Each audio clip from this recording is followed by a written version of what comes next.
Under no circumstances should you do what I'm about to do, and that's point your telescope to the sun without any kind of protection in the front. Repeating myself, do not do this at home. Do not point your telescope at the sun. Here I have an Acromat, 102mm f7 Acromat from SV Boni, which they donated to my SciRec astronomy group to use for outreach. And on August 12th, 2026, during the partial total eclipse from around here in Boston, I'll be at the Cambridge Public Library's O'Neill branch out in front, trying to get people excited about the 16-17% eclipse that we're seeing from here. If you are in the path of totality, congratulations, I am extremely jealous. But if you are in the Boston area, try and swing by around 1 to 3 p.m. where I'll be looking at the sun with this telescope, my Lunt 40 looking at the sun in hydrogen alpha, and a C-Star S30 looking at the sun in white light. But what I have here is kind of interesting, and behind me here we have something called the sunfunnel. Let's take a closer look. So this is the SV Boni 102mm f7 Acromat.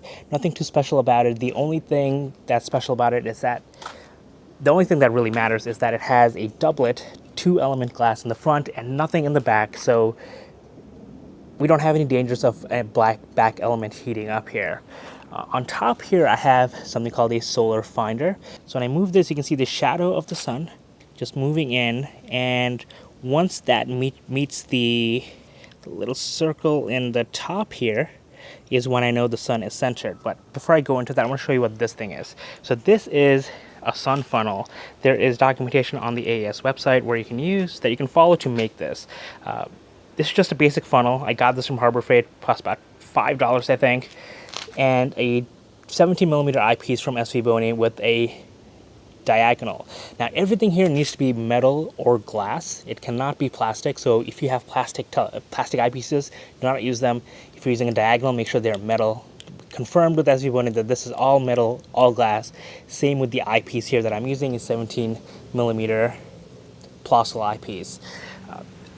Although this funnel is plastic, it's not actually taking any of the heat. All the light is going to go into the rear projection material here, which I'm using. The official sun funnel document recommends a rear projection screen from Delight. I couldn't get my hands on that, so I'm using a few layers of shower curtains. I have a couple of frosted layers in the bottom and then a gray layer on top, mainly because I'm experimenting to see which gives me good contrast and a good view of the sun.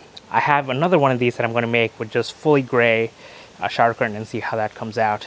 There's nothing too special about this, except that you just need to make sure that this is 10 inches from the eyepiece to here, and you get a really nice view of the sun.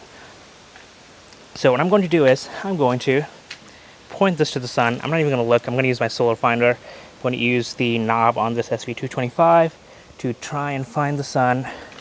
So let's see, there we go. I see the shadow coming in. See the shadow. I will lock the clutches in place so you can see in the solar finder, that's where it is. Then we look at the rear projection. This is what it looks like. Let me get my tripod for this camera. Oh, look at that. That is beautiful. That is the disk of the sun. I can see a quick sunspot right here. It's very dark. This does not give you amazing contrast. Depends on the kind of material you're using, so I'm sure, let me just lock the clutches in place so it doesn't move. There we go. I'm sure if you use better projection material, you'll get better results, but for an eclipse, you should start seeing the sun start to disappear about 16% on the top or the bottom, whichever way refractors refract the light. And you can go in and out of focus. You can see the sun becoming blurry. There we go, and then in focus. And the reason I opted to do this instead of doing just a white light solar filter in the front is because since kids will be involved here, I don't want them looking through an eyepiece just in case. And also, this is also a really nice way of making sure that a lot of people can actually look at the sun at the same time, because this is a really big disk of the sun that we can see. My Lunt 40 will be on a solar quest, so that will be tracking. The one difficult part about this is trying to make sure it is completely in focus. This telescope does have the fine focuser here. I will have to redo this. You can see there's some bends here. You want to make sure this is as flat as possible.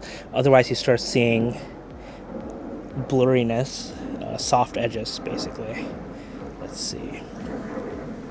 And then people can swing by, take pictures with their phone. Even from this far out, the sun looks kind of brilliant, I think. Of course, like I said, surface detail will depend on the kind of material that you have here. I don't have the best material here. It's cheap shower curtain as a good proof of concept. So maybe one day I will invest in a good rear projection screen material so I can go around showing people some sunspots here. But really happy with this.